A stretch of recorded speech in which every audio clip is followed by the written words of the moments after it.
listening to Jerry Royce Live Worldwide Podcast. Hello, I'm Author Gerald Manuel, and I'm on Positive Power 21 with Jerry Royce Live. And when I'm online, I listen to Jerry Royce Live on www.speaker.com, positivepower21.org. Peace out. Have you been hurt? Been backstabbed? Got a talking back team. Well, you're not alone. No. Escaping to another reality. Through Dominic Wilkins' good books. Good books, audio books, paperback, ebook, good books. Available on AuthorDWilkinsGoodBooks.com. Hi, this is Armada West. I'm the author of The King's Mortal, and I'm on Jerry Royce Live. You are listening to PositivePower21.org with Jerry Royce.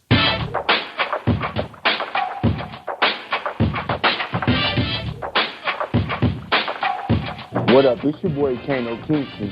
Hi, this is Angel Sessions. Hey, this is Pat. Hi, I'm Teresa Powell. Hi, Jerry. This is Ira Sandro Carter. Hi, this is Phil Powers. Hello, this is Teresa Bobby with Jerry Royce Live. Hi, I'm Philip Byrne. I'm live on the Jerry Royce Show. Hey, what it do? Boy, he was the same. Peace, this is Dahlia the poet, spoken word artist. Hello, this is Ramon Marquis with Jerry Royce Live. All right, everyone. You got Robin Lynn, and I'm keeping it live right now on Jerry Royce Live. Hey, what's going on, everybody? What's up? This is a award-winning podcast with the greatest podcast on earth. Thank you for stopping by. I'm your host, Jerry Royce Live Worldwide on Internet Radio, where you get your positive on. So when it's all positive, it's all power. That's positive power. This is a worldwide podcast for growth, wealth, and success. Thank you.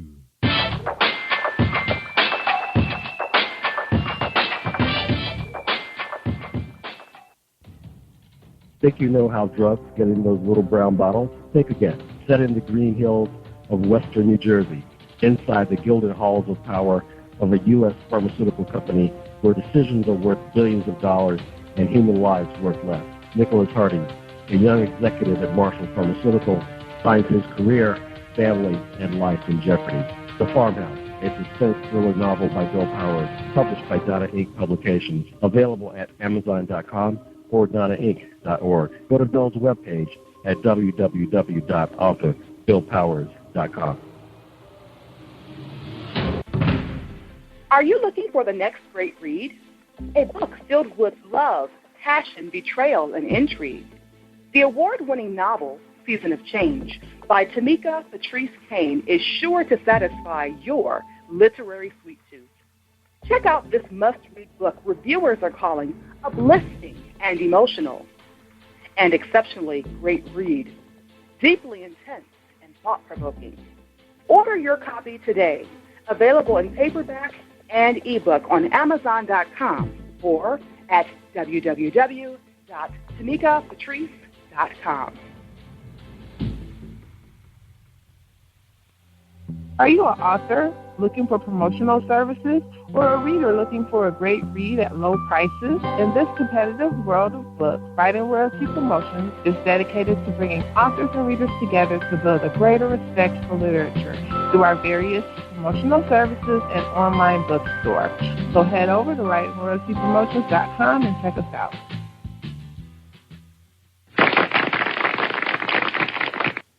Thank you, everybody, for joining us, and welcome to PositivePower21.org. I am Jerry Royce Live, and you're listening to episode 318 with Armada West, author of The King's Mortal. It's right, available March 16th, just was dropped.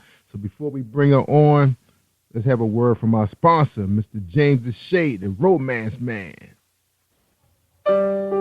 Are you looking for a great book of poetry that is romantic, heartfelt, and full of male emotion? Then get Thoughts, Love, and Reflections by James K. Deshay. That's Deshay. Go to www.jamesdeshay.com. You will enjoy Thoughts, Love, and Reflections. This is Brandon Royce, and you're listening to Jerry Royce Live worldwide on PositivePower21.org. You're listening to Jerry Royce Live worldwide on PositivePower21.org and Spreaker.com/PositivePower21. Tonight's guest is Amanda West. Amanda West is an American author and model from upstate New York. Her first notable recognition was her comedic play, The Lou Q, which won a playwright competition and starred actress Fiona Hutchison, an avid gamer. West wrote articles and tech reviews for the GamersHub.net. Her foray into publication began at Crushing's Heart Black Butterfly in 2012 with the release of her romance novella Undefeated and her first full-length novel Bottom Feeder, a short story. Underneath the Christmas Tree was included in her first Hot Ink holiday anthology, MILF and Cookies. West co-authored in romantic sci-fi short story Space in the Fall with a fellow author and friend, Jay Leaf. The piece premiered in the Cruciphone Song Anthology from Keith's Publications. In 2012, West was contracted by Distinguished Press for her series Merchant Tide, a revamping of Bottom's Feeder. King's Mortal will be available March 6, 2015, when The Gloves Come Off, a full-length novel adaptation of West's Undefeated, was picked up by Rones Publishing in 2014. The release date is pending. As a model, Amanda has been featured in Riot Vixen magazine, February 2014, and on Ink Girl. She's also worked with game developers Jamie Frame for his 2014 Tree Translator Kickstarter campaign and was featured in 2 of his promotional videos. Ladies and gentlemen, I present to you Amanda West, author. Enjoy this presentation. All right, ladies and gentlemen, we welcome Amanda West to Jerry Royce Live worldwide. What's up, Amanda? How you doing tonight? I'm doing pretty good. Not too much going on. How are you? Oh, I'm doing awesome. So glad to have a fellow model on the show. You know, I used to do that back in the day. Nothing to brag about, but I got some bills paid. So you still doing that? Yeah, I'm still doing that. I was in touch with a photographer that wants to get into fashion designing and, you know, try and set something with them to actually model clothes for once. All right. So we're going to get into that a little bit. But before we ask you any more questions about your modeling career, we want to know, who is Amanda West? I'm pretty simple. I'm originally from upstate New York, cow country pretty much. I grew up on a farm and everything. I moved south about 5 years ago, and I loved it down there. I just moved back up north this past summer, and I'm miserable. This past winter has been terrible. I'm depressed and sad, and I can't wait to get back down south. Get out of here. You said the winter been affecting your mentality? Is that what's going on? Yeah, I write really dark stuff, but I can only handle so much doom and gloom around me. Yeah. All right, we're gonna talk about that. All right. So tell us about your modeling career. Now you mentioned ink in your bio. So was that like tattoo magazines? Yeah, I am pretty heavily tattooed. The photos I had in Riot Vixen, they showcased a lot of my tattoos. Inked Girls was all about sexy tattoos, classy tattoos. Now, where can people find you if they want to peep you online on social media? Where can they find you? They can always pull me up on Facebook. It's Armada West. Just search it. It'll come right up. Same with Twitter, at Armada West. If you go on Inked Girls, I'm available under North Carolina and Connecticut. Oh, good. Now, I've been on your Facebook page. A lot of it's talking a lot about you being an author. So they would have to go through all your photographs you have a lot of pictures of yourself? 'Cause I see a lot of flowers and statues and book covers. I got a lot of pictures up. I keep my modeling stuff in an album all by itself, so people won't have to hunt too hard. Okay. All right. So we just check out your albums. All right. Now, how did that get started? The modeling career with the tattoos. It's funny. When I was down south, I had a friend and his wife modeled, and I joked, I was like, anybody can be a model. And they're like, well, it's so easy, why don't you go do it? So it's like, all right, I'll go do it. Watch me. And bam, it happened. Wow. Yeah, I'm one of those people where, if you give me a challenge or say I can't do something, the first thing I'm going to do is go do it. Yeah. Now, you sound very young. Well, how old are you? I am 26. 26. Yeah, you're very young. I remember 26. Matter of fact, I think 26-year-old women are very interesting. They pretty much lived enough of life that they know what they want at 26, I would say. I remember that age. Very mature. You guys kind of know your direction. You kind of made a few mistakes. You learned enough that it's time to move on. So where are you right now in your mindset, in your thinking when it comes to your career and relationships, those kind of things? Where are you? I'm in a pretty solid place right now as far as career goes and everything. I'm kind of working, pay the bills. I have a direction I'm going with that. I would love in a few years after I get some of the bigger bills paid off to cut back to just part-time and, focus on the writing. The writing is really what I love to do, so, of course, that's what I would love to have as a full job. Yeah. Now, do you think that the modeling may take off? Is there any room for advancement? It definitely hasn't hurt my writing. There was a point where I was getting 40, 50 friend requests on Facebook every day, and I'm pretty sure that the modeling helped to drive that. Yeah, absolutely. So right now, the easy part of making money is writing books and getting the downloads. You can make money while you sleep. Wake up, wow, 5,000 downloads. Man, you can't beat that. Can't beat that. Now, you penned quite a few books, to be so young. Did you go to school for writing? I did not. I actually can't stand writing classes. I'm one of those people that I can't be told what to write. I can't write essays or anything like that. My editor probably wants to kill me, but I put in semicolons wherever I want. So there is no writing class at all in the method of how I do this. So how did all this writing, this career get started? What happened? Where the book I've come always from? been writing for as long as I can remember. I've always been working on something. I used to write poetry when I was younger. I started writing a play, and then that led into the other play that I actually was recognized for in the region. I started writing books when I was in junior high. Actually, The King's Mortal is an evolution of a book that I wrote back in high school. Oh, wow.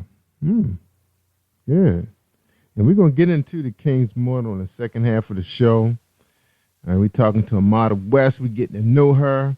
Now, you did a short story, sci-fi. That's my thing, sci-fi. Now you tagged it romantic sci-fi. Now, how can a sci-fi be romantic? Is it enough room? And then you said it's a short story. How did you get romance in the sci-fi? Very carefully.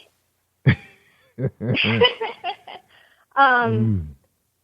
Persephone's anthology, that was all about romance and the story of Persephone in mythology. And, it's supposed to be kind of this desperate romanticism. Romance really isn't my thing. I always need to have something else to build on. So I went for sci-fi. So I have this story that's set out in space. There's this guy, he's part of the Rebel Alliance. He's agreed to go in for negotiations with the leader of the enemy, and he ends up getting a few surprises. So who did he fall in love with? He ended up falling in love with the daughter of the Rebel commander, who was actually a cyborg. Yeah, he had died. They had put in a cyborg replacement to give the illusion that he was still alive while she ran things from behind the scenes, and, she wanted to negotiate. Wow. Very clever. Very clever. Yeah, I'd like to read that piece. So where can we find that piece? That is also available on Amazon. On Amazon. Good, okay. So we can afford it. We can afford you now since you're a big-time model. All right. Now, 2012, you were pretty busy. You released a romance novella. Okay. Now, you just said the romance not your thing. So what happened there for The Undefeated? That was full-length novel, right? What happened? That is more of a sports romance novel. It has a boxer in it. It has this female who's really strong. She's a martial artist. There's mobsters and stuff. So it's really elaborate, really big plot. I like to think of my books as, sci-fi with romance in it rather than romance with sci-fi. All right. Now, like you said earlier, you're a young writer. How did, 2012 social media, I know it was in the millions, I guess, for the younger people at the time. I think the older people didn't really understand Facebook until like 2013. But for your people, your age group, they really understood it. Was Undefeated successful using social media, or you had to do the book sign as the traditional route? No, I thought that it was pretty successful. I have, some great reviews on Undefeated. I had some subpar reviews on Undefeated. But, it was a learning experience, and I actually went back and revised it, beefed it up, made it stronger. So, the social media definitely helps get the book out there. Authors, we love to have reviews. We love feedback. And we listen to the reviews when we get them. If somebody makes a great, valid point, it's something that we try to address. Yeah. So did you like the way your characters developed in Undefeated the first time when you released it? Or, was that one of the things you had to fix, was the characters, or the plot had to be adjusted? It was a little bit of both. It came off very young, very naive. But fast forward 3-4 years, wherever we're at now, and it's definitely matured with me. Good. So did you love your characters at the end? I do. They are probably some of my favorite characters. Now, is it a stage? Now, could that be written into a stage play? I think that would probably be better off as a movie. Oh, I was going to ask you that. Is it possible? Because now you have all these young short film directors and cinematic videographers out there right now, really cheap. They're looking to make their name. Is it possible it can become a webinar or a short feature film? I see no reason why it couldn't. And if anybody wants to get in touch with me, we can talk about it. I'm up for discussion. All right. Now, you said you're based in the South. How South are you? Like Mississippi, the Carolinas, North Carolina. California, North Carolina. Wow, everybody's coming out of that area right now. I'm meeting a lot of music artists coming out of that area, and everybody's happy with the location. They're not trying to seek out California or New York. So everything can happen right there in the Carolinas now. I feel like, that part of the South is just a lot more authentic than a lot of parts of the country, so. Yeah, and I think I can get you in contact with someone after the show. I heard this guy was pretty cheap, man. When he said this price, I thought they said like $75,000, and no. And it kept going down, and I saw his work. It's phenomenal. I said, I need to take a trip down there and get some stuff done. I said, wow, amazing. But, when people are good at what they do, sometimes money does not matter. They just want to see their work. They want to share their work with the world. And social media has made that happen. Now, are you using YouTube to reach out to your people so they can see you, doing your thing? Are you with that? Or are you just basically just a blogger? I do some YouTubing. Actually, on YouTube, I have an official trailer for The King's Immortal that has me in it. I also have a blooper reel. I had an unofficial trailer as well, but I thought that the blooper reel was probably the best. Yeah. Now, what's a blooper reel? I couldn't stop laughing and cursing while I was trying to do the actual trailer filming. So it's basically me stopping in the middle of everything going, shit. Oh, so you actually used real characters. So you guys went drama. You used drama. Sort of. The trailer itself is kind of told from like a gypsy perspective, like the outsider looking in, you know, laying out the fortune for what's going to happen in the book. So with your trailer, so did you take it to another level? Because I know I see a lot of trailers where it looks like it's like a little animated movie, and you're seeing pictures float around. I just think that's so boring with the music and the words. So you're actually using people. You can see people acting out your whatever you're trying to promote. Is that what you're doing? The trailer is actually me dressed up as a gypsy. We did up my living room and everything so that, you know, you're in a fortune teller's space, and I'm laying out the cards. I'm telling you exactly, you know, this is going to happen. You know, there are dark waters ahead. So. Wow, you're so creative. Where did all that come from? I'm really into the mysticism. You know, obviously you can't write a paranormal book without being intrigued by it at least some level. So it kind of comes out. All right. Well, let me delay our break a little bit. So how did you grow up? What was childhood like for you? I was a pretty lonely kid. I was always the black sheep, going off doing my own thing. You could always find me in the library looking at this book, working on this project and stuff. So really a loner. So you didn't hang out with like athletes and cheerleaders and chess club kids, none of that stuff? No, I tried, but I guess I was just a little too spacey for them. So you weren't adventurous, like, you know, try drugs with the cool kids to fit in and drinking all night and, you know, have your parents wondering where you are, reckless living. So you weren't reckless in high school? No. I grew up with my grandparents, and I sat at home and, you know, I was a good girl. So you stayed home and entertained them? That's cool. Wow, that is awesome. All right. Well, we knew what. Now I'm finding that I'm getting all of the real fantastic stories from the pastors, the Christian community, the gospel singers, and the musicians. They're the ones that got the crazy, you know, high school stories and everything. And I get some of the fictional writers. I think when it comes to writers in your genre, they seem to be a little bit more, you know, tuned in to what's going on in the world because they're watching everything and listening. Is that your personality? Yeah, I'm definitely a watcher. I'm really good at, you know, kind of seeing what people are thinking and what's going through their heads, and I'm a really good third party. Awesome. I'm kind of a little bit of both.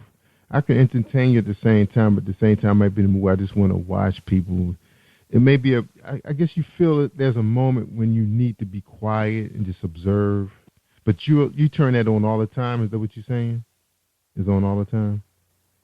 Yeah, I mean, I can go back and forth. I can be the social butterfly now and stuff. You know, I grew up trying to spread my wings, started doing the modeling and stuff, and I'm more out there now than I was when I was a kid. Yeah. All right. Awesome. Good for you. Okay. We're talking on Model West. We're about to take a quick break. When we come back, we're going to talk about her book, The King's Mortal. Can't wait to talk about her characters. All right, I'm Jerry Royce Live, and we're going to listen to a little bit of Reese Publishing. Check them out, Reese Publishing. And check them out on www.positivepower21.org.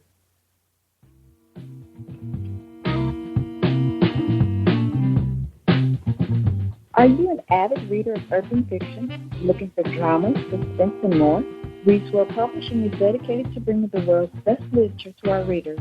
Urban fiction, erotica, sci-fi, mainstream fiction, and children's literature are just some of the genres produced by our diversified family of authors. You can reach us on Facebook, Twitter, Instagram, and at our website. www.reachwellpublishing.com.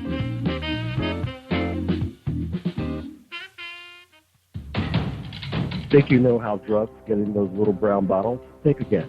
Set in the green hills of western New Jersey, inside the gilded halls of power of a U.S. pharmaceutical company where decisions are worth billions of dollars and human lives worth less. Nicholas Harding, a young executive at Marshall Pharmaceutical, finds his career, family, and life in jeopardy. The Farmhouse, a suspense thriller novel by Bill Powers, published by Donna Inc. Publications, available at Amazon.com or DonnaInc.org. Go to Bill's webpage at www.author.BillPowers.com. Hi, I am Arthur Crystal Alexis, and I'm on Positive Power 21 with Jerry Royce Live. Woohoo! All right, thank you, Crystal. All right, we're talking to Amada West, and we're here to talk about her book, her brand new release, just about a week ago, King's Mortal. All right, Amada, tell us about this book without giving away too much, just enough to get everybody interested, and then we're going to talk about your main character and how that character was developed. You mind talking about the book a little bit? Yeah, all right. The King's Mortal, it's very dark. It really displays the most corrupt side of mankind. Basically, there's Lana Corbin. She's your typical teenager, except she's dating a drug dealer. She has a blood disease. She's dying. Her drug dealer boyfriend pisses off the wrong people, and she ends up kind of, up shit creek without a paddle. Vampires end up coming into the story through some twisted means. They're after some people, and she can help them. Wow. You know what? I missed the book description. I was looking at your page. I didn't see all of that. Get out of here. Wow. So you have like cartels involved, or they're more like mobsters, or, gangsters? Because I know it's a little difference in the way people write, the cartel, gangsters, and mobsters these days. Where are your drug dealers? What level are your drug dealers? Are they street level, or are they bigger than that? They're bigger than street level. They're more like the kingpins. Like, if I think of, a drug lord, I picture them, chilling in their mansion. They've got their tigers and their, collection of gold guns and everything. And, everybody kind of scurries away from them as they walk by. Yeah, right. The ones that are running things, like running it like a corporation, a real business. All right. Yeah. Then the vampires. So how does the vampires fit in? Are they trying to protect something, or somebody stepped into something they had no business stepping into? What happened? All right. Well, Lana's boyfriend, Vic, is a drug dealer. He has some people working for him that the vampires are after. So they start infiltrating his ranks in order to get to them. Oh, so that's how they got in there. Okay. Wow. And, Lana ends up seeing more than she should have, and there's really no way back from that point. Wow. Now, if you had an opportunity to make this a webinar, I'm talking like 20-minute episodes, this would be awesome. You think you could pull that off? It's funny. This is probably the one book that I would much rather see as like an anime or something drawn, because in my head, if I try to picture it happening live action, it just seems cheesy. Yeah, right. You need a really big budget to pull something off like this, so it would definitely have to be animated. And there's some guys out there that are really, really good at this too. Are you looking into it right now, or is it a money issue? It's not something I've dabbled in yet. I love anime. It's one of my favorite genres of television to watch. Like I said, if there's anybody out there that's interested, they can definitely hit me up. Yeah, that's right. Put the word out there. You have to join those guys' groups, because there's a lot of them out there. Those guys are off the chain, too. I've seen their work. It's ridiculous. Because the software is cheaper now and the computers can actually handle them. Before you had to have like custom built systems to run that software, in the day. I remember. But now, man, a good strong laptop and a big monitor. That's all it takes. That's right, and you good to go. Wow. Just need some creativity, and some voiceover work. Now, I'll make a good character in the voiceover. I think you'd be a great character in voiceover. Yeah. You might have to have some patience. You have to have everything written out for me, though, because I forget names. Yeah. Wow, man. If you get this thing off the ground, you have to let us know. We got to have you back because I love it. I was really big into Dragon Ball Z. I just went crazy when Dragon Ball Z went to the next level. My son, it's a classic. Yeah, I was like, wow. And then, of course, the Japanese animated guys really, if you ever get a chance to look at their stuff on YouTube, it's crazy. Because then when social media really got strong with YouTube, we were able to actually be able to download without buffing for minutes. Now you can really enjoy their work. And there's some really, really good work out there right now. Really good stuff out there. There's some crazy good artists. Yeah. It's just that sometimes their storyline is a little off, and they need some help from somebody like you, like a real writer. So that's the only problem. They just need a writer to help them out a little bit with development. But like you said, it's crazy. All right. Now, I know you probably got some favorites out there, but it's about you tonight. All right. Now, how's it doing right now? I know it's only been released for this, I think, a week or two. King's Mortal. How your fans are receptive to? Are they feeling you with this right now, or they can't put the street together with the vampire? Because people love vampires. Vampires are like heroes to some people now. They're romantic. They're like destroying the worst of mankind and make it better for everybody. How you feel about that? It's funny you say that because my vampires are actually the headsmen of God.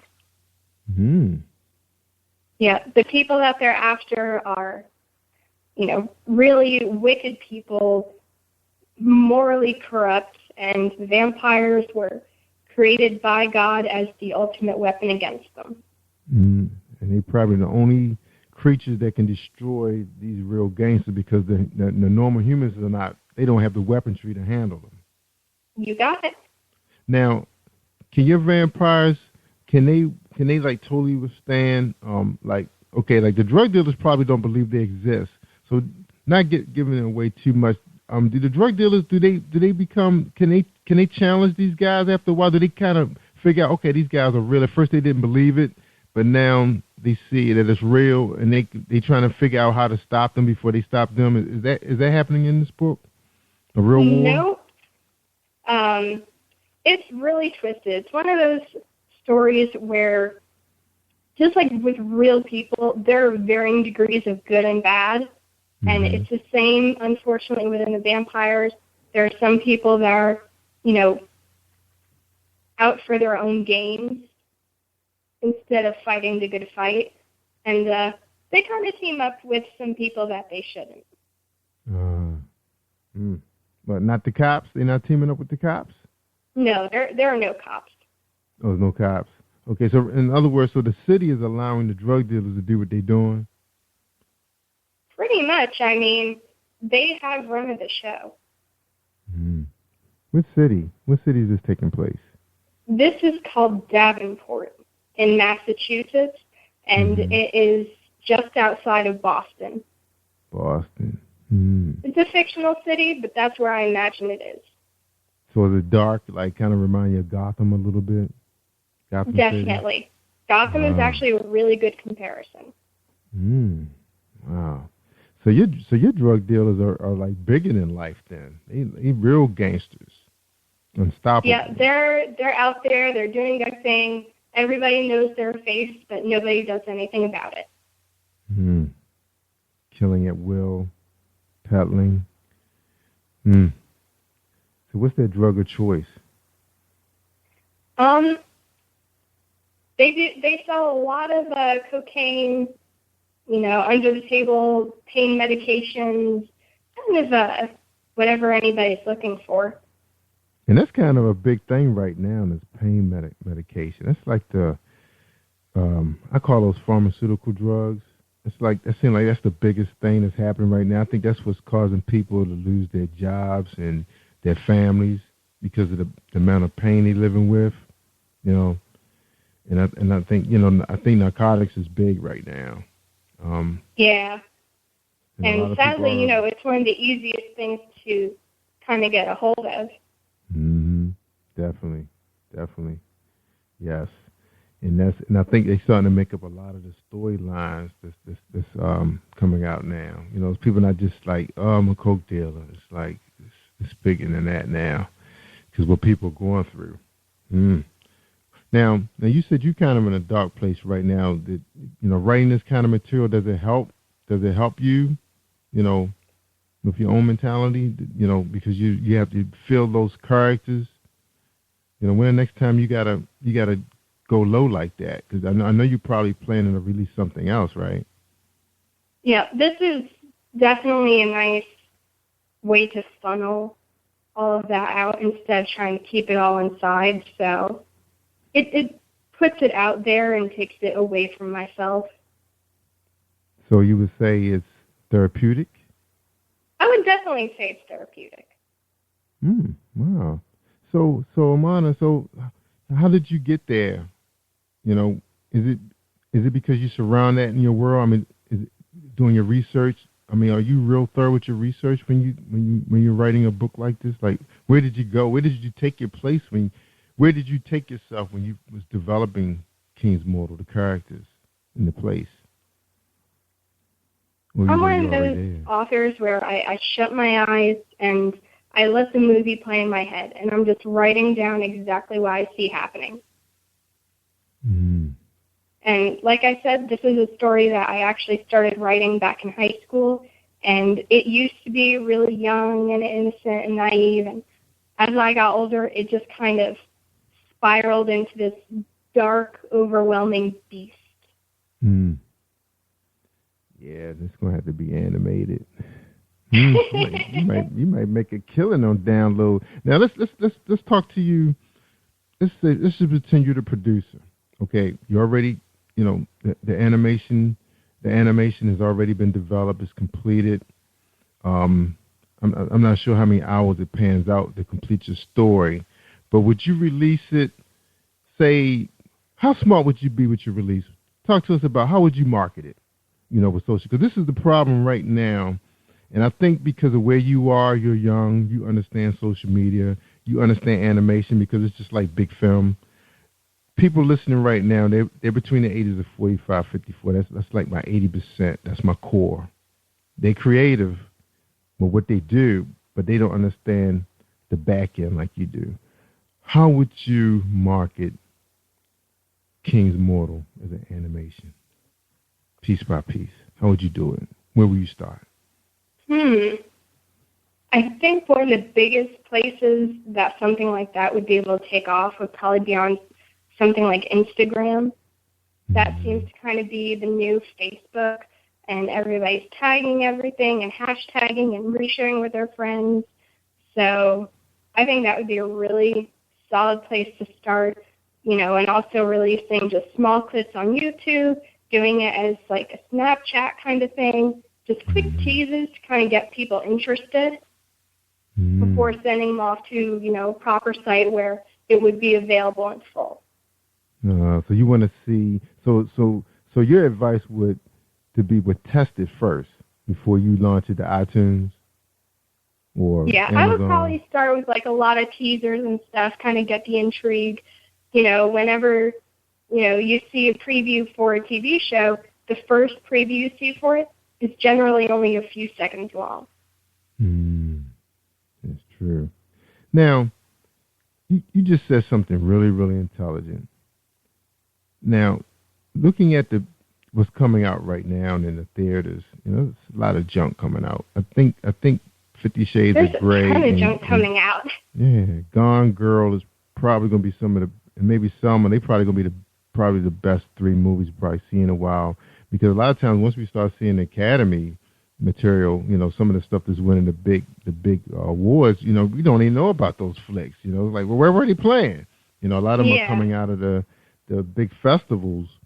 You know, where only these people have access to these films. So then we find out about now it's available as a download. It's like, well, shoot, I spent all this money watching this junk all year long, and then I'm disappointed. You know, now, where do you think they make their mistake when they greenlight this junk that's coming out?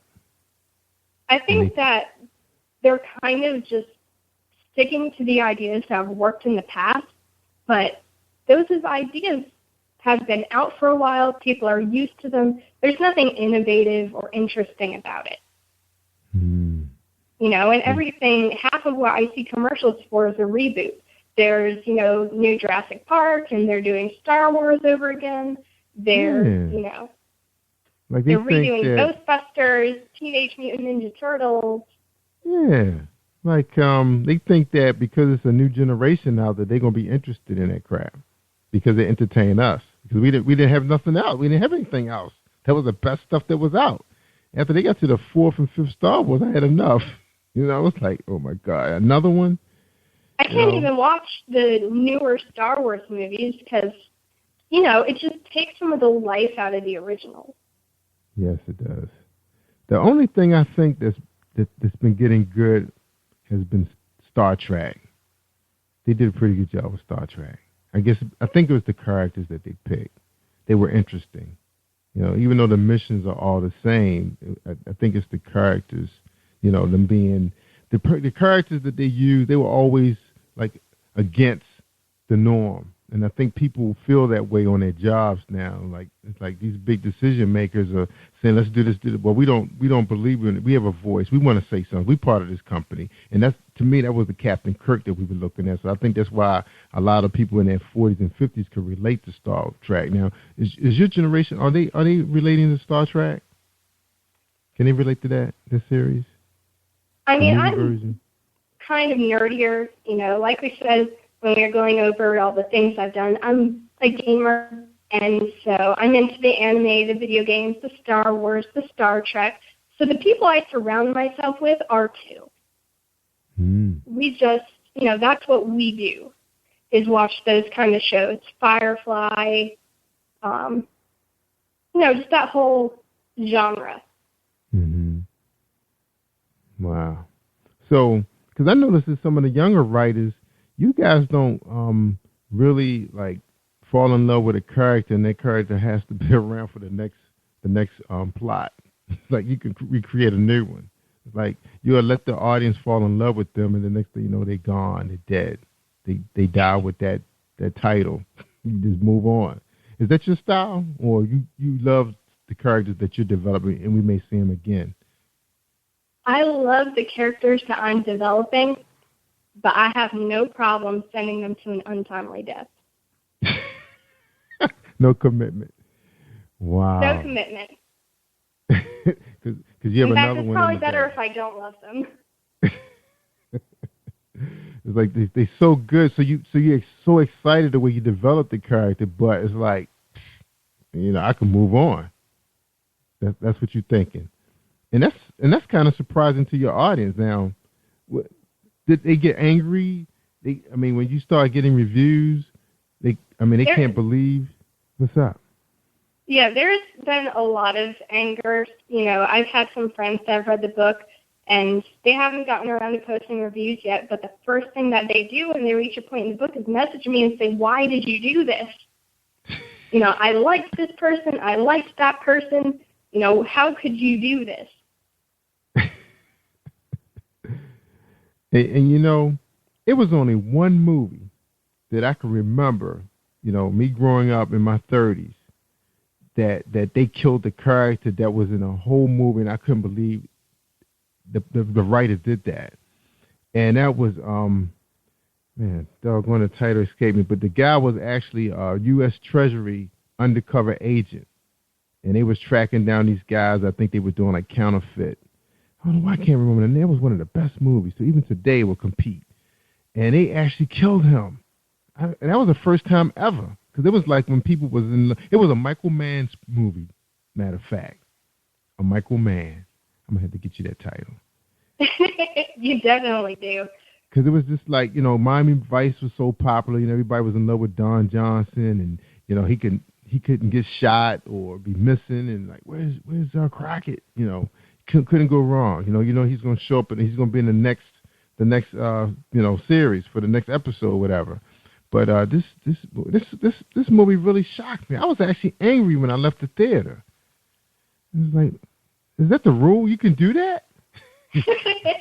I think that's part of the problem with the generation, a little bit above mine, definitely the generation below mine, is that they're used to everything being safe. They're used to, knowing that their favorite character is still going to be there. And it's nice that a lot of authors are kind of breaking that mold, right immediately. George R.R. Martin with Game of Thrones. You never know who's going to die this week. That's right. You don't. And, even if you want to go a little bit further back to when I was younger, J.K. Rowling. There were some tragic losses in Harry Potter. Mm-hmm. And it wasn't something that, the younger generation is really used to. Yeah. Because, for us, the most, I think, traumatic thing that happened for us was Dallas when JR got shot. People was going crazy. It's like the world was about to stop because, they was JR. Who shot JR? That was like the main concern. We kind of knew he was going to be around, but it's like, well, who did it? We thought everybody loved him. They loved him, but they hate him. That was really big in the day. Wow. So it'd be kind of dangerous to have you guys as president of the United States. You wouldn't have a problem pushing the button. So the U.S. is going down. It's done for everybody. Bam. So you guys wouldn't have no problem pushing the button. So how old would I be by the time you run for office? I don't know, but I'm betting that there won't be Social Security by the time that I'm in office, so you won't have to worry about that button. Yeah, that's right. Yeah, I know about that. All right. Wow, Marta, this was a great interview. I really enjoyed having you on the show. It looked like we're about to be over, so we're going to take a quick break. And when you come back, you give us your final thoughts and, any encouragement you have for any up-and-coming writers and guys that's interested in doing some animation for you. Okay? All right? All right. All right, hold tight. Let's run a quick commercial real quick. Are you looking for the next great read? A book filled with love, passion, betrayal, and intrigue.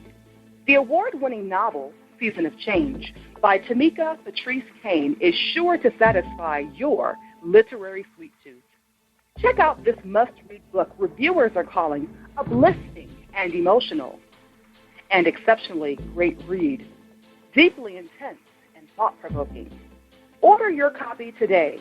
Available in paperback and ebook on Amazon.com or at www.tamikapatrice.com.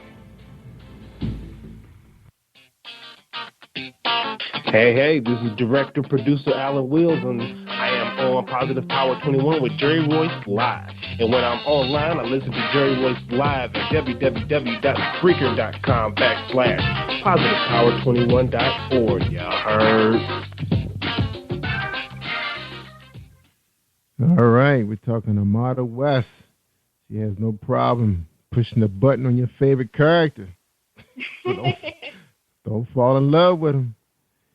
They may not be around. All right, Marta, we're ready for your final thoughts for tonight's show. And we really appreciate having you on the show, too. You're awesome. Thank you so much for having me. I really enjoyed this. Man, I'm glad you did. And we wish you the best out there with those downloads, too. Keep being creative. I'm definitely going to check out your trailer, get that on the site so people can check you out. Wow. It's good to see some creative minds, taking advantage of social media, taking it. I mean, it's free. Why not, right? Yeah. Yeah. Technology, man, is so cheap now. Just need to be creative, and I can't wait to see your trailer. All right, we ready for your final thoughts? All right, well, I definitely think that everybody should go out there and get a copy of The King's Mortal. It's available as digital. It's going to be available as paperback in a couple days, hopefully. So whichever method you prefer, if you like the smell of books, you can have that. It's really dark, sinister, but there's definitely a passion about it. And it's a whole new twist on the traditional vampire lore. It's something that you've never read before. So I think that everyone's really going to enjoy the innovativeness of it. Wow. And what does that cost? I was just on your page. What is the cost of that download? It's $2.99. Wow. I'm going to have to get that. I'm looking forward to reading this book. Yeah, it's Friday, tomorrow. Don't get too invested in anybody, though. I pushed the button. Yeah, you pushed the button. I told you I enjoy reading vampire movies, and then you mixed it with the gangsters and everything. I'm looking forward to that read. Yeah, I can do that book, 260 pages. I should be able to finish it by Sunday. I need to take a break. I've been working too hard on mine. I need to take a little break. You take a break. You read my book, and when you're done crying and you've cleaned up your tears, you can come let me know what you thought. Yeah. I think I'm gonna sit in my studio on my new couch. And I'm gonna pop it down on my favorite tablet. And I'm gonna get me some reading on this weekend. I don't have to worry about no snow. I don't have to cut no grass. I'm taking it easy. I'm gonna do that. I'm gonna read this book. I promise. I'm gonna let you know how I feel about it too. About you killing my favorite character. Yeah. All right, Mon. I really appreciate having you here. And thank you for having me. Yeah, my pleasure. And I tell people all the time, if they want to hear the good stuff. And I think tonight's show was awesome because we had a young person who not only is a creative writer, creative mind, but she's taking advantage of today's technology to reach her audience. And she's ready to take it to the next level. The technology is here, everybody. We living in that world now. Yeah, you could bring your characters to life. You got actors out there. You got actresses. You got stage plays. That could be videotape. You could bring it to everybody's home. We got Chromecast. We could download YouTube right to our TV. You don't need a smart TV. You can get a little Chromecast thing, connects to the internet, and you can watch anything you want. See, a lot of my age group don't even know about that. They think you got to go buy a $700 TV. You don't. You don't have to do that. Chromecast on I'm guilty of having the $700 TV, though. Yeah, you gotta at least have one. But the rest of the TVs you can get them for $300-400 and put them in your favorite room where your favorite chair is. All right, you can do that now. All right, everybody, I gotta go. I'm Jerry Royce live worldwide on PositivePower21.org and Spreaker.com/PositivePower21. Thanks for listening and stay awesome all week long. I'm Jerry Royce live. Thank you for tuning in to Jerry Royce Live on PositivePower21.org and Spreaker.com/PositivePower21. This is a Voice Enterprises production. And don't forget about replay on Facebook.com/Jerry Royce Live.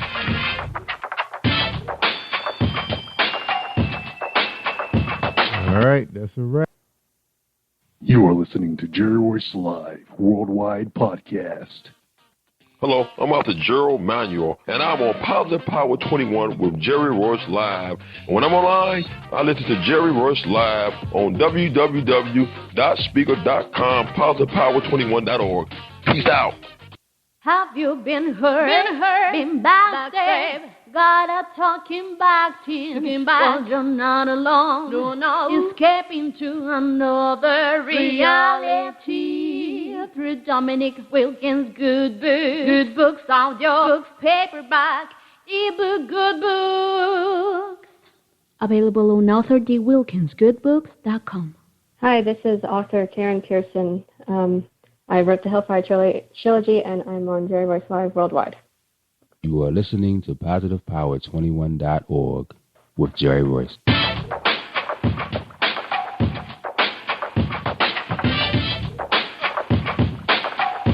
What up? It's your boy Kano Kingston. Hi, this is Angel Sessions. Hey, this is Pat. Hi, I'm Teresa Cowell. Hi, Jerry. This is Ira Sandro Carter. Hi, this is Phil Powers. Hello, this is Teresa Bobby with Jerry Royce Live. Hi, I'm Philip Barron. I'm live on the Jerry Royce Show. Hey, what it do? It's your boy Houston Saint. think this is Dahlia the poet, spoken word artist. Hello, this is Lamar Marquis with Jerry Royce Live. All right, everyone. You got Robin Lynn, and I'm keeping it live right now on Jerry Royce Live. Hey, what's going on, everybody? What's up? This is award-winning podcast with the greatest podcast on earth. Thank you for stopping by. I'm your host, Jerry Royce Live Worldwide on Internet Radio, where you get your positive on. So when it's all positive, it's all power. That's positive power. This is a worldwide podcast for growth, wealth, and success. Thank you.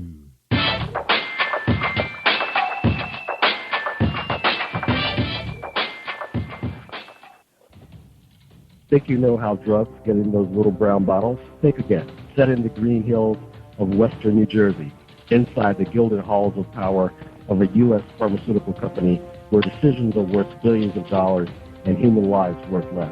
Nicholas Harding, a young executive at Marshall Pharmaceutical, finds his career, family, and life in jeopardy. The Farmhouse, a suspense thriller novel by Bill Powers, published by Donna Inc. Publications, available at Amazon.com or DonnaInc.org. Go to Bill's webpage at www.author.billpowers.com. Are you looking for the next great read? A book filled with love, passion, betrayal, and intrigue. The award-winning novel, Season of Change, by Tamika Patrice Kane, is sure to satisfy your literary sweet tooth. Check out this must-read book reviewers are calling uplifting and emotional, and exceptionally great read, deeply intense and thought-provoking. Order your copy today, available in paperback and ebook on Amazon.com or at www.tamikapatrice.com.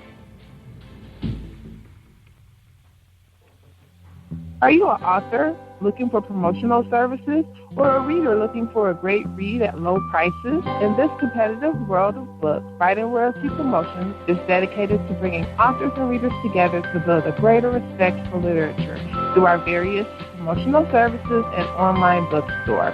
So head over to WritingRoyaltyPromotions.com and check us out.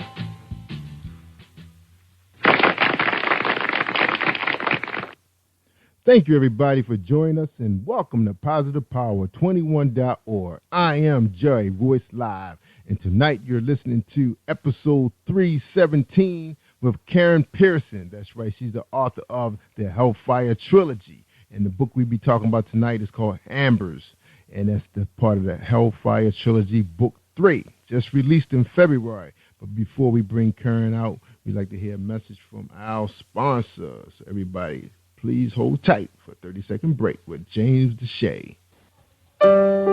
Are you looking for a great book of poetry that is romantic, heartfelt, and full of male emotion? Then get Thoughts, Love, and Reflections by James K. Deshay. That's Deshay. Go to www.jamesdeshay.com. You will enjoy Thoughts, Love, and Reflections.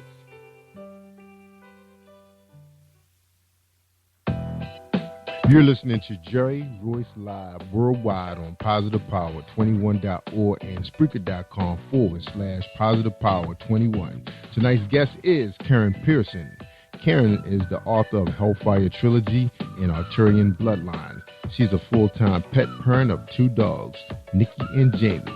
Karen has a BA in anthropology and has explored dozens of cultures in her studies, but has imagined countless more.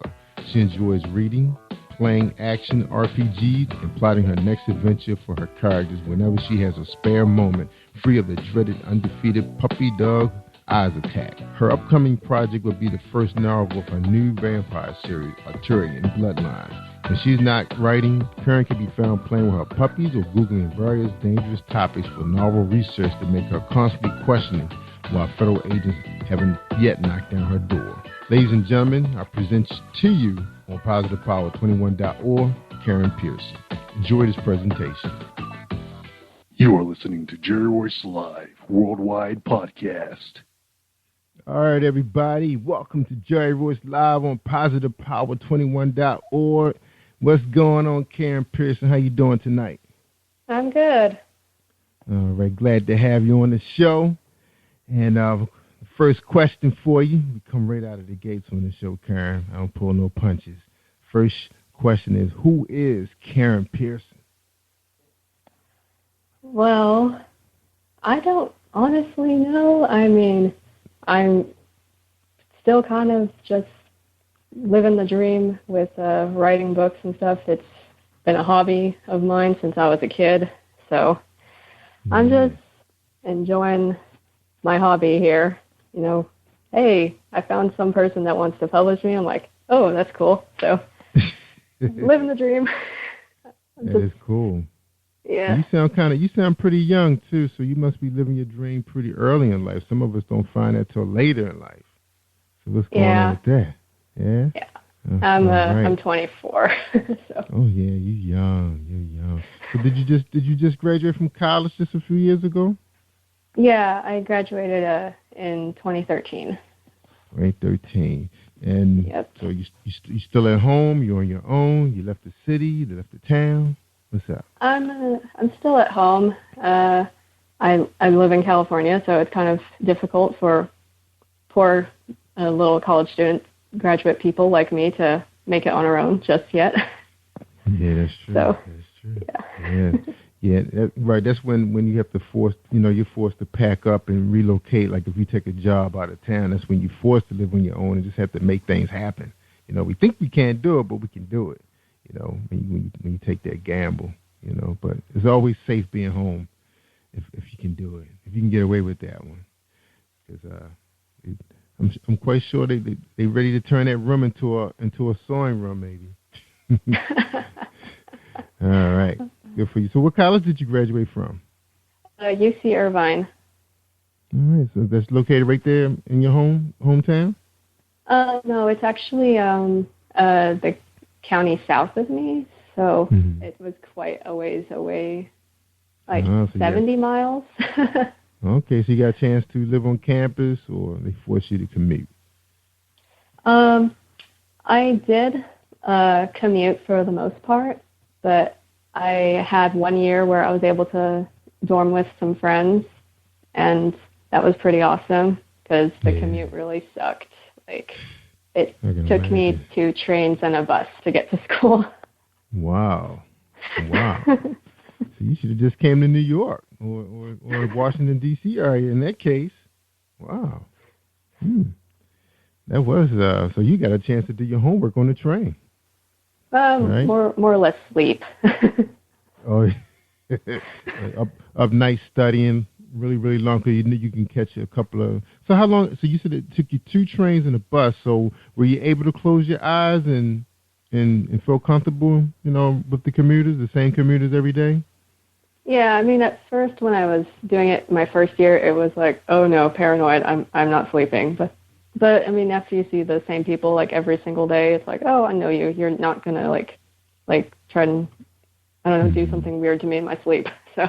That's right. So you tried to keep like the same schedule pretty steady, like every day, like Monday through Thursday. Because I know sometimes some classes you see twice a week, and some you see just once.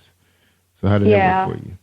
Yeah. I tried to keep myself on a either 3-day-a-week or 2-day-a-week schedule, but the year I lived over on campus with my friends, I had a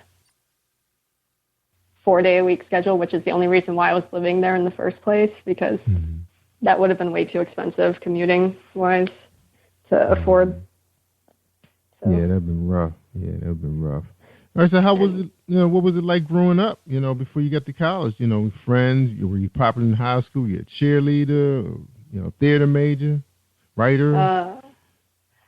High school, I was probably like the weird quiet kid in the corner that likes to desk glare everybody, because I think as a kid, like, I kind of skipped childhood in a way, so I've been really mature for my age, and basically everyone in high school for me at least, was really childish, and I just couldn't handle it, so I was just like, I don't like you people. I guess like a lot of people have that miserable high school experience where they're just like, oh, those are the years I want to forget about. Now how about elementary school? I mean, was it a little different than everybody just trying to find themselves, or at that point you already knew who you were? I mean, I was still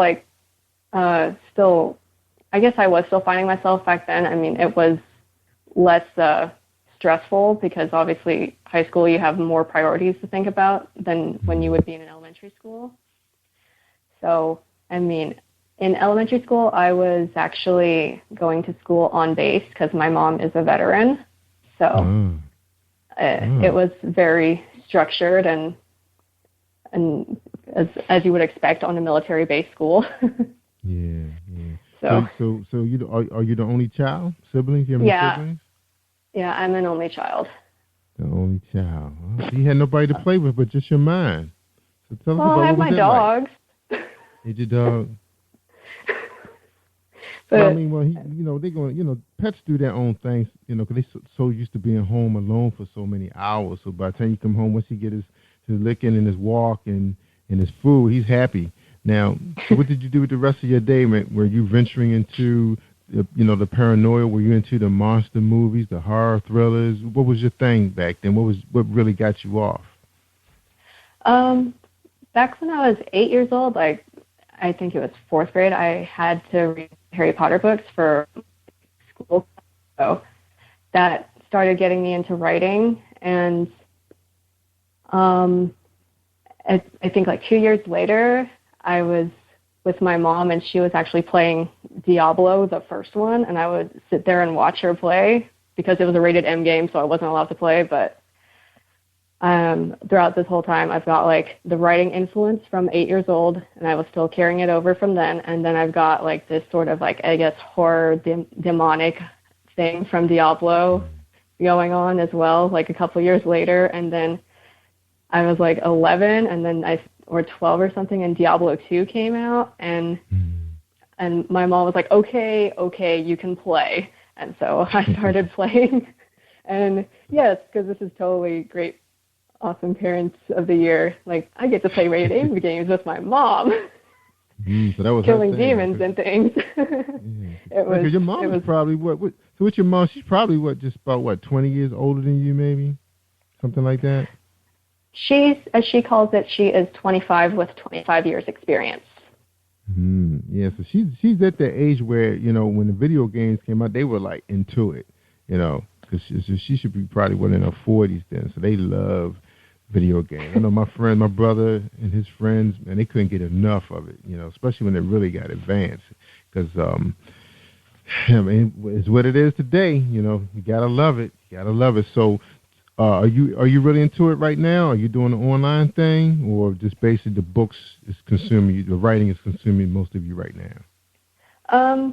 Well, when I have free time and I'm not writing, I do still play games. I am on Guild Wars 2, and sometimes I play Diablo 3, but that's subjective on the Blizzard servers. We'll not get into that.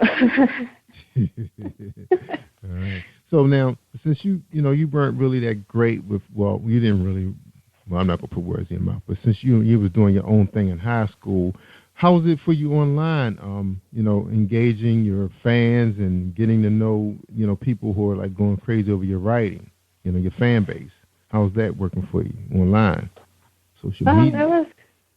It was pretty good. I mean, I didn't really actually start my formal original writing until after I started college, but before then, in high school, I was actually writing fan fiction. I started off doing Harry Potter fan fiction since I was 11, and I just kept going at it for years, and I eventually branched out into anime fan fiction. And I guess I got a lot of people on fanfiction.net who really liked me and what I was writing, so that was pretty awesome, being able to meet these random people from Canada and across the U.S. and I'm just this high school kid sitting at my desk at home just typing out words and stuff. Oh wow, you actually like me? That's awesome. I know, it's amazing. You can just be anybody you want to be on social media. Now right now you're a trilogy. You've just written a trilogy. Yes. Okay, and you said the book is titled Embers. Is Embers? Yes. So you just created Embers. Embers is done. You're about to dive into something else new. So is this going to be your career? I mean, do you think you're going to use this to get you away from have to experience a 9-to-5 day, or you think you might be interested enough to work for a publishing company, maybe being an editor or a copywriter? Where do you see yourself in the next 5 years? Well, coincidentally, I'm actually working for my publisher as an editor. Wow, good for you. So, yeah. But ideally, yes, writing books would be like my ultimate goal because, I mean, if I have to work a 9-to-5 job, sure, I'll do it. But ideally, doing this, writing books, that's always been my passion since I was a kid, and that would be what I'd want to do. But yeah. So what's going to happen with the Bachelor of Arts degree in anthropology? You know, is that going to become just a weekend thing for you, and or are you going to use that and bring that into your writing? How are you going to bring that together? I mean, I guess I am kind of incorporating my degree stuff that I learned in school into my writing, because my upcoming series, I have to use a lot of French culture, and I actually minored in French, so I'm kind of applying that more in that series. But I guess overall, like my anthropology degree, because it's like a study of culture, and I sort of get a broader view of things in general, so I guess I can sort of describe it better. Yeah. I think you'd be able to paint a better picture because you know, just like being a police officer, when you're presenting that case to the jury, you know, why, you know, you had to do what you had to do to defend yourself. So you want to paint a real picture so people can really visualize what's going on in that room or that killing or whatever's going on with your character. Because the Bloodlines, that's going to be a vampire series, correct? Yes, that's going to be about vampires. Now, I guess not. We're not going to give away too much because we're going to get into Hellfire in I guess about 3 minutes.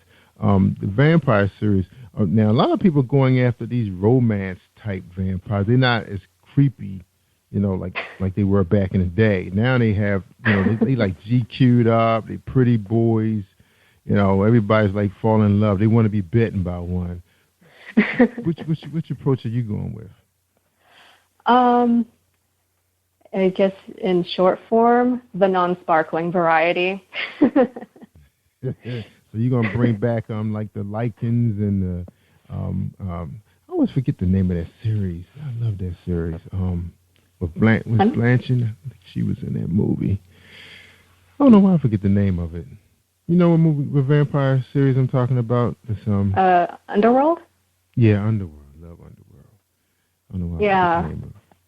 That's actually so you're going after like the victors of the vampire worlds, the ultimate vampire. Yeah, kind of.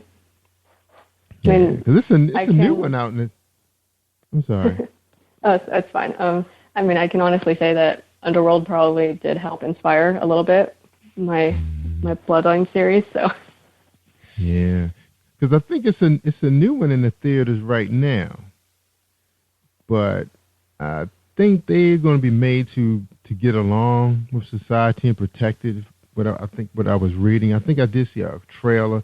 See, the problem with me, I've looked at so many trailers. I can't remember if I saw them on Comcast, you know, the cable network, or I saw them online. 'Cause a lot of times when YouTube releases them, they're really, really early. You know, like early releases. So a lot of people don't even know what you're talking about. Because I thought I saw a trailer where it's a new vampires movie coming out where they're supposed to try to protect the humans against some aliens or something.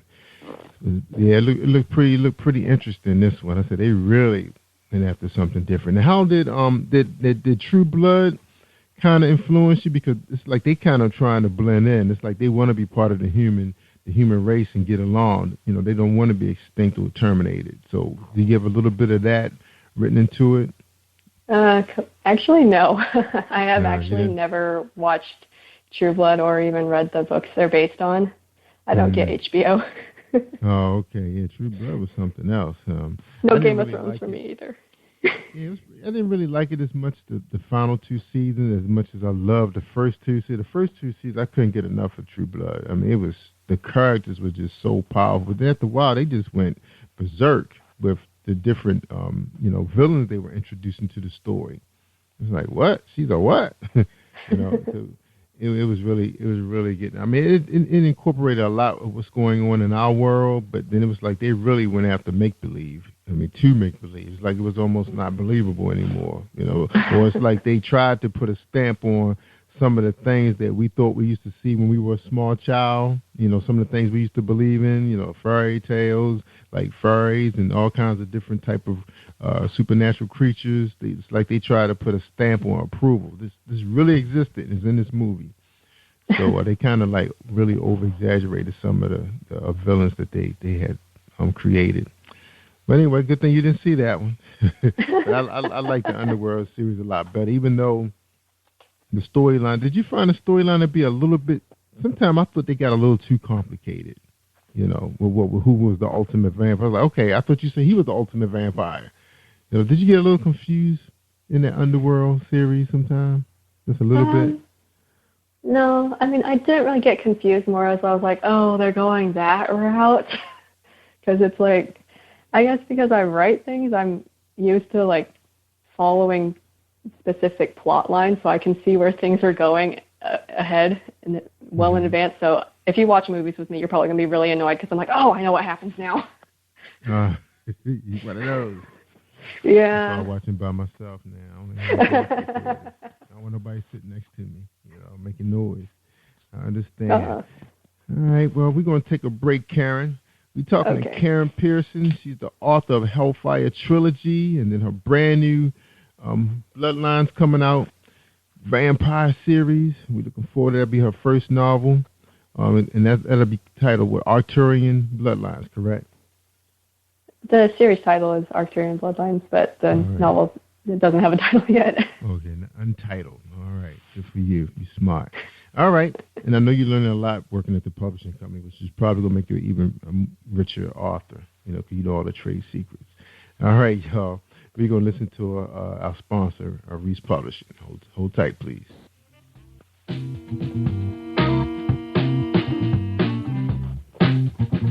Are you an avid reader of urban fiction, looking for drama, suspense, and more?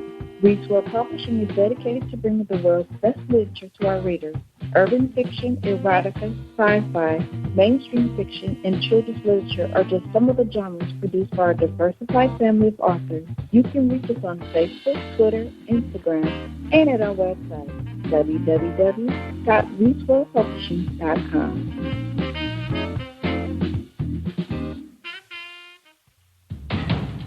Think you know how drugs get in those little brown bottles? Think again. Set in the green hills of western New Jersey, inside the gilded halls of power of a U.S. pharmaceutical company where decisions are worth billions of dollars and human lives worth less. Nicholas Harding, a young executive at Marshall Pharmaceutical, finds his career, family, and life in jeopardy.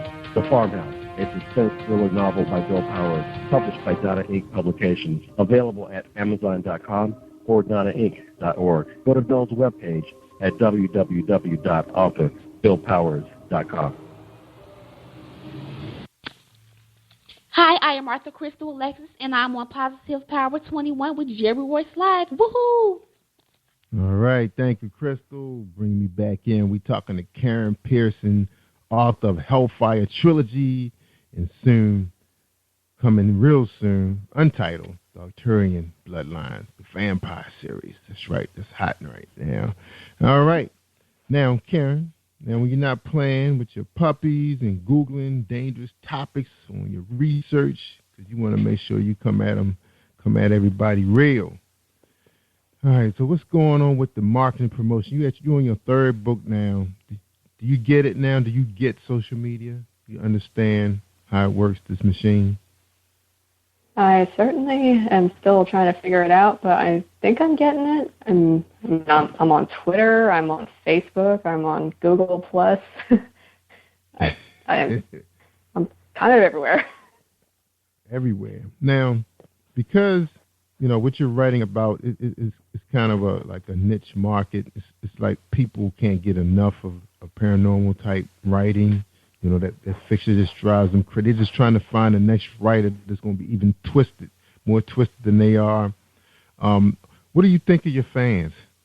Without saying anything bad about them, but has it been different, challenging? What do you think of them? Think about that. It's been surreal. I still am trying to figure out why people are reading what I'm writing.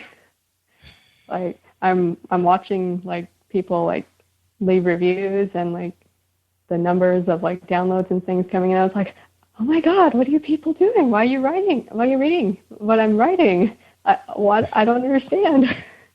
It's like I have like this weird like mentality, like I'm not good yet. I'm not good enough yet.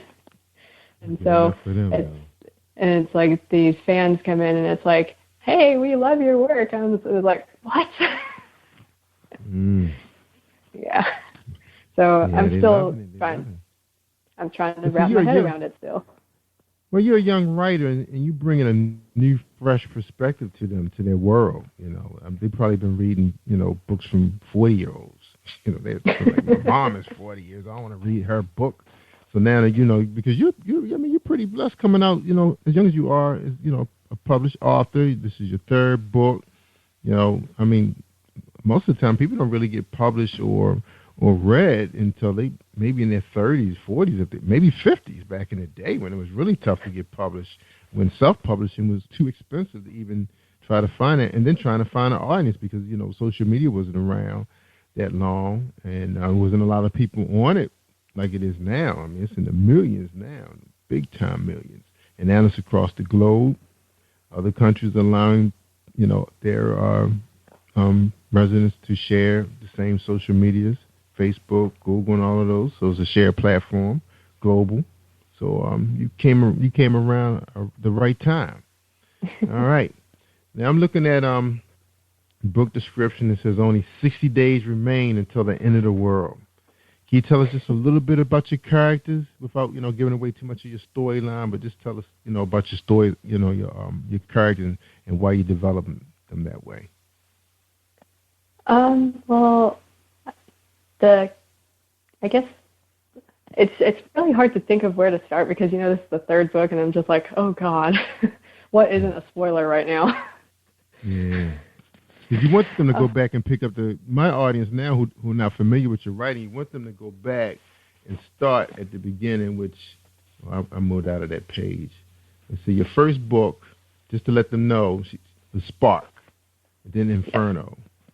So, okay, I'll tell you what, because my audience is probably unfamiliar to you. They're not familiar with your work. Let's start with Spark, then tell us about, your main character in Spark and why you developed him that way. What was so great about this character? All right, so my main character of Spark and the Hellfire trilogy overall is Ardentia, and she is a demon hunter. And basically, the world setting is post-apocalyptic. There's been an angel-demon war that has spilled out onto the planet, and now here's humanity stuck in the middle. And Ardentia was born into this generation of people where everybody who's able-bodied is a hunter, and they have to fight to survive and to continue to exist, basically.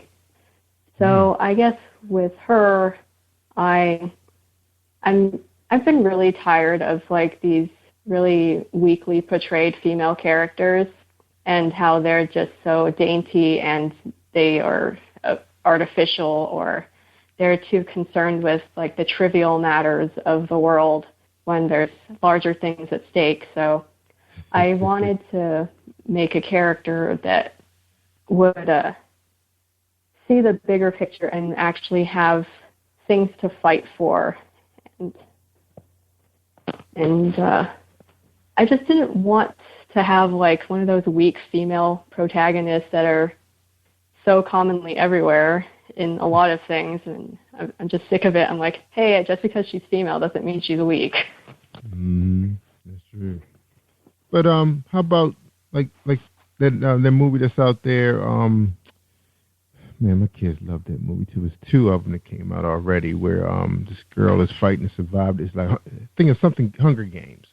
She was a very powerful character. She was developed well. What did you think of her? I love Katniss. Katniss is awesome. Yeah, so she was pretty much the catalyst for you to write your character that way, like a hero is. You know, she's gonna save the world. Follow me. I can beat him. That was her whole mentality. She can't be destroyed. I'm gonna save mankind.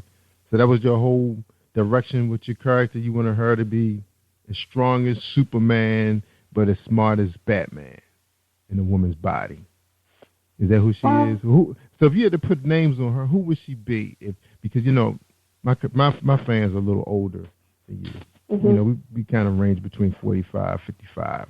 So they know the Batmans, the Supermans, the Jokers, those kind of guys. So tell us about her character, her mind. Where's her mind? She's not twisted. She's smart, sharp, super intelligent, scientific, nerdy. Who is she? She's very smart, but she's also very independent. She had the unfortunate consequence of being cursed by a demon. Well, so she has this demonic spirit attached to her, so she's actually had to live a life basically kind of cut off and isolated from everyone. So she kind of had to learn how to fend for herself, more or less, because everybody sees her as like this demon because of the demon inside of her, and so they pretty much either hate her or they're afraid of her. And so she's basically had to grow up with this mentality of like, I will never be accepted by anybody because I'm just this thing that everybody hates. And what with the universe being set in a world where the whole planet has been laid to waste because of demons, of course they're going to hate her even more because they see her as part of the problem. That's right. Yeah. So when developing her, did you see anybody in this world that you say, okay, this is who she's going to be. This is the person I really marvel a lot. You know, I'm gonna put some of that person in her. Is there such a person? No. I don't know where she came from. It's out of your mind. Yeah, I mean, I came up with her name like out of the most completely random of circumstances. I was playing a MMORPG, so like an online role-playing game. So I guess it's like World of Warcraft, but it's not in the same genre of World of Warcraft. So it's called Dragon Nest. I was making this fire mage character, and I was like, oh my god, I hate the naming screen. I need to come up with something that's not taken, because every character name ever is taken on these things. So I came up with that out of the blue. And it's a nice name. Now one of your fans, your reviews, they really like. I guess your BA must really help you out, because they said that they're not a very religious person, but they really appreciate the religious and historical and the mythological references that you help enrich the plot. They really like that. They appreciated that journey. So it's working. So your college, your 4 years wasn't wasted. Yeah, because most writers end up, well, not everybody start out their college life as a writer or studying English. Most of your better fictional writers are probably people who studied other things. So anyway, this person obviously must be a big fan of female heroes, because they talk about the Hunger Games, the girl with the dragon tattoo, which was one of my favorite trilogies. I said, why can't someone else come out with something like this, especially the farm version? I didn't really care for the American version too much. I guess because I saw the farm version. Did you see it? I love the Swedish version of the film adaptations. I prefer that version of Lisbeth over anything. Yeah. Oh, she was really good. Plus, what kind of creeped me out is it was hard for me watching the American version with James Bond playing a reporter. That was tough. Yeah. And then it kind of like killed the realism because you've got everybody doing a Swedish accent, and then here's Daniel Craig like talking like normal, and it's like, really? Yeah, so he's ready to go on a mission or something, you know. But I mean, of course, like you said, the Swedish version was just so, whew, man, it blew me away. I just couldn't get enough of that. I was like, are there any more? You know, that's it. So now I'm going to have to look for those writers and see what else they have out there. Because pretty much they probably have some other independent stuff going on right now that you can find on some of your smaller movies, online movie downloads. I'm sure of that. They're not going to stop there. All right, well, we're running out of time. Karen, we're going to take a quick break, and we come back. When we come back, we're going to get your final thoughts, okay? Okay. Sound good? All right. Sound good. All right, here we go.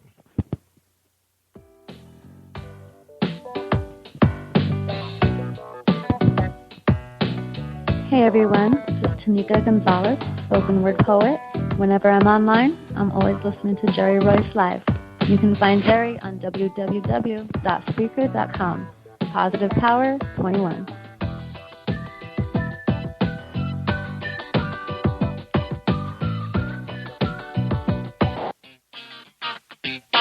Hey, this is director, producer Alan Wills, and I am on Positive Power 21 with Jerry Royce Live. And when I'm online, I listen to Jerry Royce Live at www.spreaker.com/positivepower21.org. Y'all heard? That's right. Y'all better be listening to Jerry Royce Live Worldwide, because tonight we have Karen Pearson on here. Excuse me. We got Karen Pearson on here tonight, and we're talking about her hits, her Hellfire trilogy. That's right, all three of them. And you got to pick them up. You know, if you twisted, you need some help coming back, check it out. She will wake you up. She'll show you that you're not all that twisted. All right, Karen. So you did it to him, man, because I was reading those reviews, man. Those people's going crazy. So you just got to stay out there on social media so the rest of them can find you. Tell them you're the real leader.